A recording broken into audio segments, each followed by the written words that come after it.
Hello guys, स्वागत है आपका एक बार फिर से एक नई वीडियो में। आज हम बात करेंगे यूनिटरी मेथड। देखो, हमारे मैथ्स में बहुत ही इंपॉर्टेंट चीज़ होती है समीकरण या इक्वेशन, जिसको हम अंग्रेजी में बोलते हैं, है ना। तो वहाँ से क्वेश्चन बहुत ज़्यादा आ जाते हैं। अब ये रिलेट हो जाती है भाई, रेशो से भी रिलेट हो जाती है, ठीक है।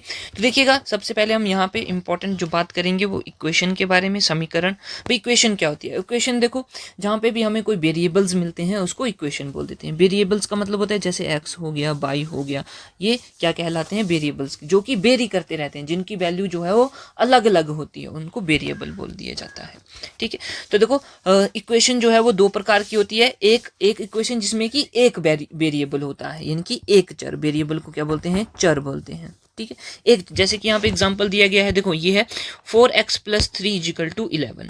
4x plus 3 equals to 11। अब इसमें देखो x है, यानी कि एक ही वेरिएबल है। अगर यहाँ पे y भी होता, x भी होता, तो ये क्या कहलाते भाई? यहाँ पे दो वेरिएबल्स हैं, ठीक है। तो एक इक्वेशन जिसमें कि एक वेरिएबल होगा वो होगी। अब देखो दूसरा एग्जांपल यहाँ पे ये दिया है 4x plus 9x minus 7x is equal to 4। तो इस इक्वेशन में, इस समीकरण में देखो x ही है, यहाँ भी x है, यहाँ भी x है, तो ये क्या है? एक वेरिएबल हो गया, ठीक बात हो गई।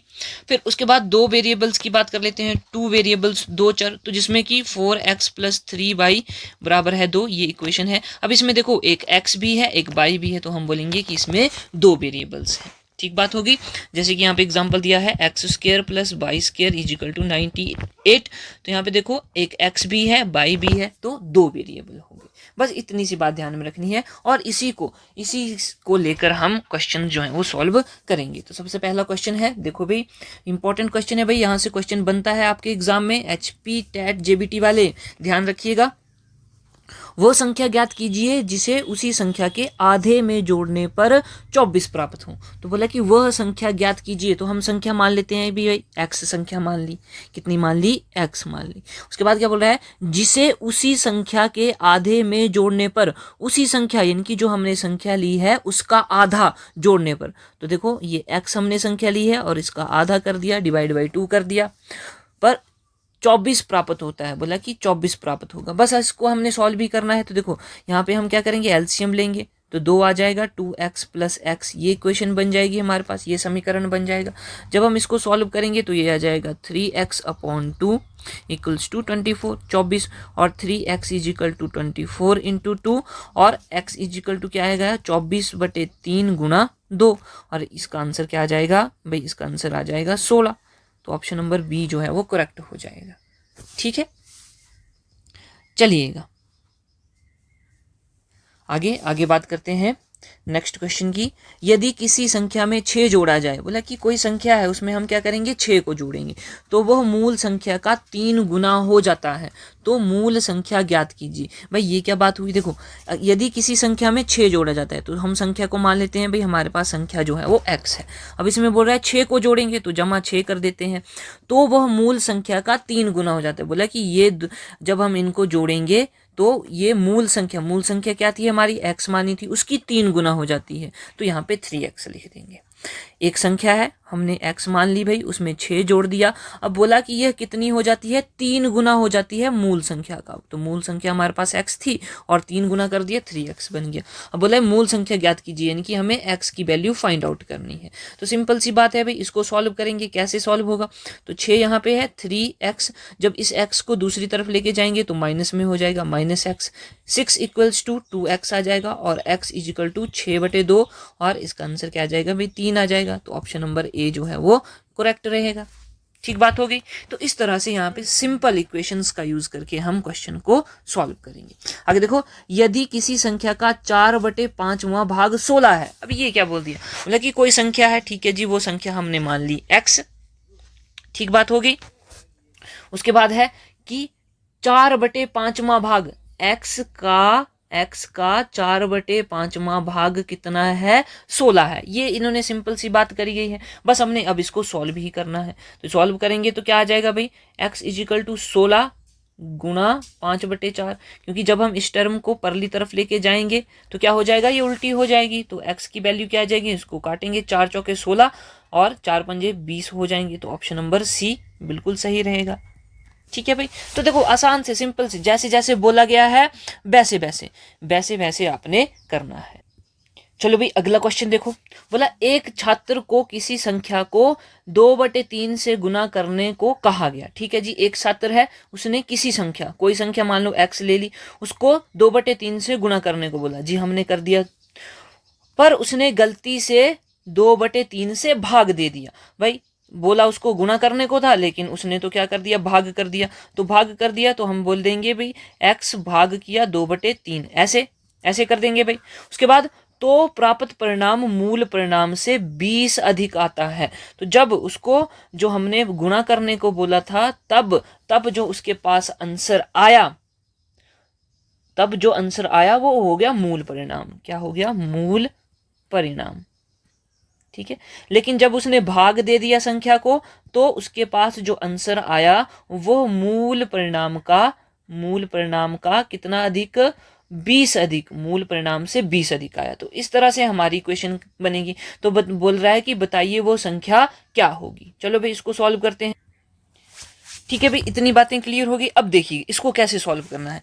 अब देखो मूल परिणाम की वैल्यू क्या है, ये देखो मूल परिणाम किसके बराबर है, ये जो हमने रेड से लिखा है इसके बराबर है।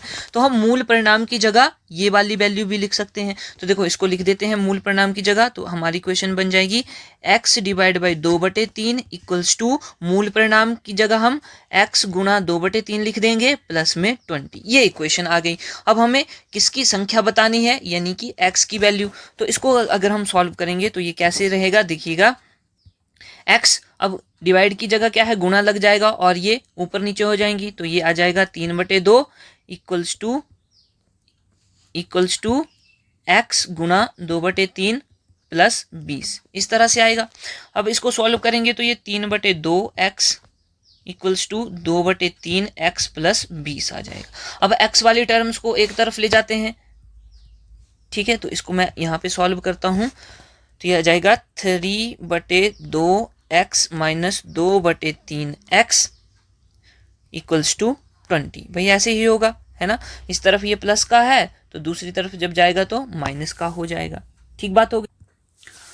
अब इसको सॉल्व कर रहे हैं भाई हम। ठीक है, तो एलसीएम आ जाएगा भाई 6 एलसीएम आ जाएगा, और यहाँ पे आ जाएगा 9x, यहाँ पे आ जाएगा 4x इज इक्वल टू 20। जब हम इसको सॉल्व करेंगे तो ये हमारे पास कितना आ जाएगा, जब इनको माइनस करेंगे 5x आ जाएगा बटे में 6 is equal to 0।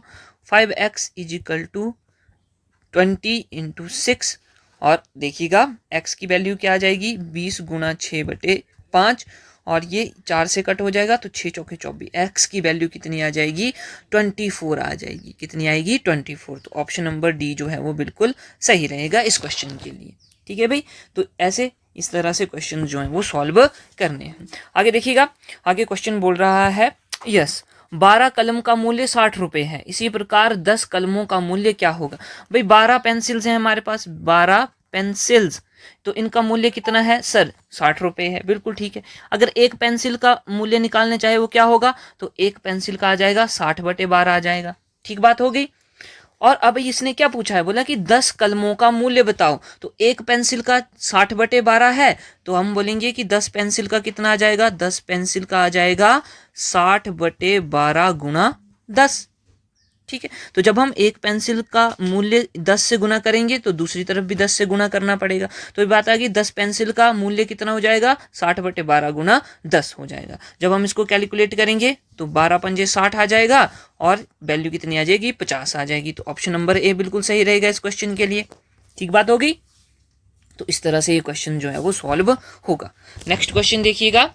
Next question yes, बोला यदि 3 पेन 2 पेंसिल और 4 रबर का मूल्य 92 है तथा 8 पेंसिल और 16 रबर का मूल्य कितना है भाई, 68 रुपये है, 68, तब 24 पेन का मूल्य क्या होगा, ये बताइए भाई। तो देखिएगा इसको कैसे हमने सॉल्व करना है। सिंपल सी बात है। सबसे पहले इन्होंने बोला है 3 पेन का मूल्य, ठीक है, प्लस 2 पेंसिल का मूल्य। ठीक है, यहाँ पे लिखेंगे 3 पेन का मूल्य प्लस 2 पेंसिल का मूल्य प्लस 4 रबड़ का मूल्य कितना है, 92 है। कितना है भाई, 92 है। ठीक है, फिर इन्होंने बोला कि 8 पेंसिल का मूल्य, 8 पेंसिल का मूल्य और 16 रबड़ का मूल्य कितना है, 68 है, 68 है भाई। इसी से हमारा क्वेश्चन सॉल्व हो जाएगा। तो हम इसको क्या करेंगे भाई, इन इक्वेशंस को माइनस करेंगे। तो जब हम माइनस करेंगे तो क्या होगा, साइन जो है वो चेंज हो जाते होते हैं ना भाई, साइन चेंज हो जाएंगे, ठीक। लेकिन उससे पहले हमें क्या करना पड़ेगा, ये जो हमारे पास इक्वेशन नंबर 1 है और इक्वेशन नंबर 2 है, इनको हमें बराबर करना पड़ेगा। यानी कि यहाँ पे अगर 8 वैल्यू है पेंसिल की, तो ऊपर वाली इक्वेशन में भी 8 होनी चाहिए। तो देखिएगा, इसको सॉल्व करने के लिए हम क्या क्या करेंगे। देखो, ये जो 3 पेन और 2 पेंसिल प्लस 4 रबड़ वाली जो इक्वेशन है, इसको हम गुणा कर देंगे, सारी की सारी को 2 से गुणा कर देंगे। जब हमने इसको 2 से गुणा कर दिया तो क्या आएगा, ये आ जाएगा 3 दूनी 6, 6 पेंसिल आ जाएगी, पेन आ जाएंगे भाई। और ये हमारे पास आ जाएगा भाई, 2 से नहीं करेंगे, इसको 4 से किया जाएगा, 4 से तभी बात बनेगी। तो देखो, ये आ जाएगा 12 पेन आ जाएंगे, 4 दूनी 8 पेंसिल आ जाएंगी, 4 चौके 16 रबड़ आ जाएंगे, और 92 चौके कितना आ जाएगा, 92 चौके 368 आ जाएगा। ये वाली इक्वेशन आ जाएगी। अब ये वाली इक्वेशन और ये वाली इक्वेशन को हमने सॉल्व करना है, ठीक है। तो देखो, यहाँ पे लिख देते हैं हम, ये आ गया 12 पेन जमा 8 पेंसिल जमा 14 रबर इजिकल टू 368, 368। और दूसरी इक्वेशन क्या थी हमारी, ये है 8 पेंसिल जमा 16 रबर इजिकल टू 68 रुपये। अब हमने इसको माइनस करना है, तो माइनस करेंगे तो क्या होता है भाई, साइन चेंज हो जाते हैं। तो यहाँ पे ये साइन चेंज हो जाएगा, यहाँ पे ये साइन चेंज हो जाएगा, यहाँ पे ये साइन चेंज हो जाएगा, ठीक है। तो ये देखो, ये प्लस का 8 है, माइनस का 8 है, कैंसिल हो जाएंगे, 16 ये भी कैंसिल हो जाएंगे। और जब हम 368 से 68 माइनस करेंगे तो क्या आ जाएगा, 300 आ जाएगा। और ये जो 12 पेन है वो इसी तरह रहेगा। तो देखिए, 12 पेन का मूल्य कितना आ गया, 12 पेन का मूल्य हमारे पास आ गया 300 रुपये। तो यहाँ पे लिख देता हूँ 12 पेन इजिकल टू 300 रुपीज, ठीक बात हो गई। फिर उसके बाद इन्होंने बोला है कि 24 पेन का मूल्य क्या होगा। तो एक पेन का मूल्य क्या आ जाएगा सर, 300/12 आ जाएगा। और अगर हम 24 पेन की बात करते हैं तो गुना 24 कर देंगे। तो ये देखो, ये आ जाएगा हमारा 600 रुपया। कितना, 600 रुपया। तो 600 रुपया ऑप्शन नंबर डी में सही है। Option number D is equal to 600 रुपया बिल्कुल सही हो जाएगा इस क्वेश्चन। तो इस तरह से देखो, यहाँ पे 2 इक्वेशंस बनी। एक वाली सिचुएशन में 3 पेन 2 पेंसिल और 4 रबड़, और दूसरी वाली सिचुएशन में 8 पेंसिल और 16 रबड़ का मूल्य दिया है। फिर हमने क्या किया, फिर हमने इक्वेशंस को बराबर किया, ठीक है, ताकि हम जो है इसको अच्छे से सॉल्व कर पाए, हमारे पास आंसर आ जाए। चलिएगा, अगला क्वेश्चन देखते हैं। बोलता है, किसी संख्या के 60% का 3/5वां भाग 36 है। बोला कोई संख्या है, तो हम बोल देते हैं भाई x है। उसके 60% का, तो उसका 60% इस तरह से निकाला जाएगा भाई, 60/100 हो जाएगा।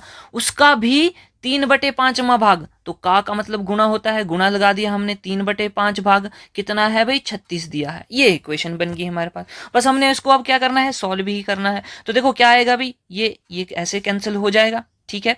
फिर यहाँ पे कितना आ जाएगा भाई, ये 6 18, 18x बटे 10 गुना 5 50 इक्वल्स टू 36 आ जाएगा, ठीक।